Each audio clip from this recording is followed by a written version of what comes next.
You know how some things seem really simple, but actually they're quite complex? Recently, I was playing tennis with several older women who were wondering why GoFundMe charged a percentage of the profit. Okay, so in this case, I think somebody's niece or somebody's daughter was doing a GoFundMe for a charity, and these women were really annoyed that some of the money was going to GoFundMe instead of all of the money going to the charity. So I decided to actually ask them what they understood about apps like GoFundMe, and it turned out they knew very little. An app like GoFundMe, to get to the point to where they see it now, where the customer interface is so smooth that it seems like nobody's there, right? Nobody's working behind the scenes. It's just this magic of the internet. Actually took years, of course, to get to that point. The development period of an app like GoFundMe or any of our social media platforms, of course, requires this intense period of development where people who have really outstanding skills in coding and programming are building these things for us, right? I have absolutely no clue how they do it. Just like they might not have a clue how to sing opera in French. Okay, so here they are building and programming and coding and spending all of this time, all of this money to build the app in the first place. And then once the app is built, we've got to spend a whole lot of time and money again promoting it to get it out to the point where everybody knows about it, like we know about GoFundMe or Facebook or Instagram, etc., right? And then it still takes people behind the scenes running it, handling the tech, handling the customer service, handling the backlashes when there's some kind of problem or fallout. So just like with your own performing, how you're supposed to get on stage and make it look effortless, right? The audience is supposed to be swept away every time you step on stage and actually think that what you're doing is easy. Well, if it was easy, my acting coach used to say, then there would be no bad actors, right? But we all know that there are bad actors, bad singers, people who are not super skilled yet. I like to think that everybody can become really good if they put the time in. But there we go, back to the time and the money, right? The investment in the lessons and the time to learn how to actually do what it is that you're doing, to practice. So whether we're talking about GoFundMe or any other app or your art form, it takes time behind the scenes to get to the point where it looks effortless and where it looks simple and easy, right? Well, the same thing is true with social media. So you may be looking at people on social media and thinking, wow, how are they blowing up? How is it that they're doing this? I am putting out all of this content and it's high value, and somehow there's something wrong with me because I am not blowing up. My follower count is, 1 follower added and 3 followers dropping me. What is going on? Well, this is what we're going to talk about today. The fact that with your social media, it's no different than with developing an app or developing as a performing artist. All right? Hi,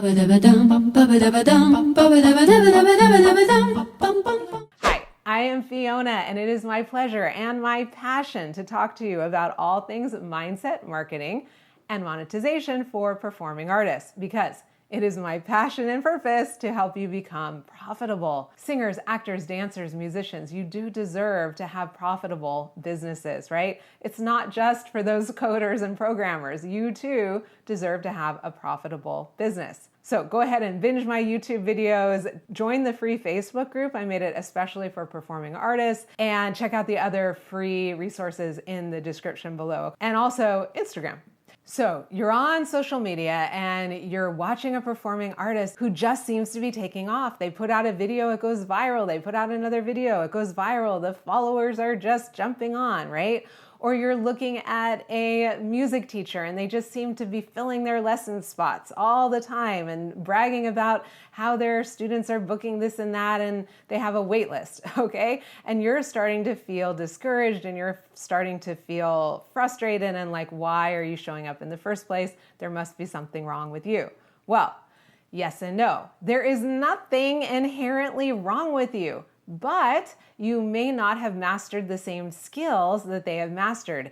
You may not be taking the same kind of action that they are taking. Do you hear me? So for this video, we're gonna look at two different kinds of performing artists. One is that performer who just wants to grow their following in order to get people to their concerts, to buy their albums and their merch. And the other is that teacher or coach, music teacher, acting coach, dance teacher, etc. Now, if you're like me, you may be a bit of both. I love supporting multi-passionates because I have always been both. I've always performed on stage. I've also always coached and taught, and I love both. So you may find yourself in both categories, or you may find yourself in one more than the other. Let's dive in. We will start with the performer who wants to get more followers, who wants to sell their merch, get people to their concerts and shows, book more gigs, okay? Now here's the thing, the very first step is for them to niche down. Are you surprised? I know you may think of niching down as only for the teachers and the coaches, but actually, in order to attract your raving superfans, you need to niche down as a performer too. You do not want to get out there and be generic. You do not want to say, hey, I'm a pop singer. No, you want to get very specific. What kind of pop? Who are your influences? What decade? Are you super modern? Are you more classic? The more you niche down, the easier it becomes for your ideal fans to find you. So when you niche down, you're not excluding people. It's more about inviting people in to your world because that's where they would want to be. Simultaneously, you may repel the people who don't want to be in your world, who don't like that kind of music, and that's actually good. We want to niche down in such a way that we are actually attracting our people and repelling those who are not our people, because this is how we actually develop raving fans. If we don't do this, then we're trying to appeal to everyone and we're very generic and vanilla, and we actually want to be very specific and interesting and exciting to our ideal people. Make sense? Let me know in the comments if you have any questions about niching down, all right? Now, the next thing that you need to do is understand the algorithms, understand the different platforms that you're on, and understand what's happening with the trends. So I don't mean that you have to become trendy. I mean that you need to be paying attention to the trends on the platforms because the algorithms are paying attention to the trends on the platforms, and the different platforms are behaving differently. Now, I know that I said that this is what the performing artist who wants to perform should be focusing on, but you as music teachers or coaches, you should be focused on this as well, right? So in terms of trends, what I'm talking about is, for example, how Reels took over on Instagram and now are actually being pushed on Facebook as well. Facebook just reached out to me, a micro-influencer, and offered to pay me to create Reels specifically natively for Facebook.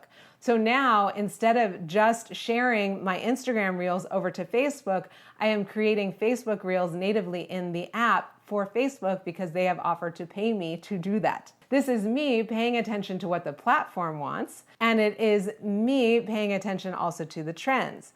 So right now, when I'm recording this video, Reels are still huge, and Instagram has been gradually shifting from more photos to more video, right? This is paying attention. So if you're a performing artist and you're like, screw that, I just want to put up pretty photos, well, you're going to see your reach declining. This is not what you want to be doing. You want to be paying attention because the algorithm, like I said earlier, is paying attention, and you're not going to reach all the people that you could be reaching. It's the same right now with hashtags. Hashtags don't matter that much, whereas in 2019, they mattered a lot. So you've got to be paying attention to that. You don't want to be wasting your time researching the best hashtags if the algorithm isn't paying all that much attention to the hashtags.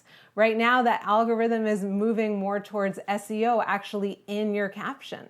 So you want to be actually putting what you would have used to put into the hashtag, you want to put those words like music teacher, flute teacher, piano teacher, pop singer, wedding singer, etc. into your actual caption, okay? Let me know if that makes sense in the comments or if you have any questions. Now, in terms of filling your studio, attracting more students as a music teacher, acting coach, etc., I know I said this was separate from the performers who just want to be on stage, but it's not. It's all really the same thing. It's just that most performers who want to perform don't get to this place. But if you are a teacher, then you absolutely must be in this place. And if you are a performer on stage, then pay attention because this will put you way ahead of the game. So as a teacher or coach, you must have an offer.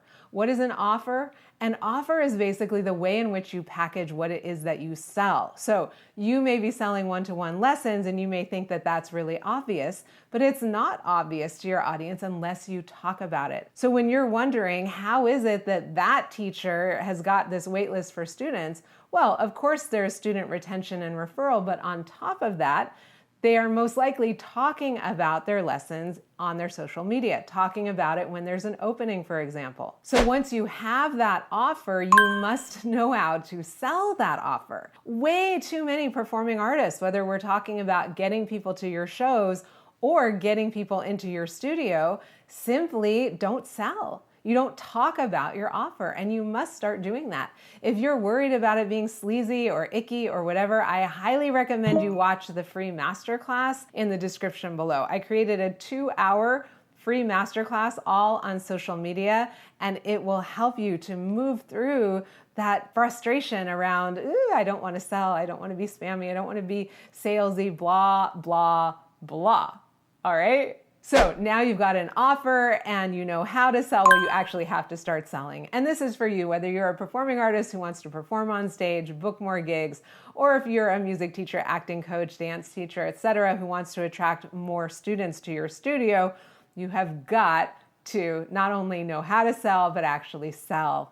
Now, if you ask me, once you actually know why you're showing up on social media, selling becomes fun because you're living on purpose. And that's why inside my signature program, the Profitable Performer Revolution, it's all about actually showing up with such total integrity and authenticity that you can't help but be incredibly excited about what it is that you sell, so that selling becomes really effortless and fun. But this brings us right back to the beginning of the video, right? Because is it actually effortless? No, of course not. You've learned how to do it. All right, I hope you enjoyed this video. I hope it was helpful. And if the things that I'm talking about really intrigue you and interest you, then definitely watch that free masterclass, binge the other videos on my YouTube channel, and let me know in the comments what other topics you'd love for me to cover to help you rock your business as a performing artist. Sound good? And as always, follow me on Instagram. I do lots of quick and useful mini trainings over there, and join the free Facebook group. I made it especially for performing artists. And if you enjoyed this video, watch one of these videos next. All right, you have a voice, you deserve to be heard, and the world deserves to hear you.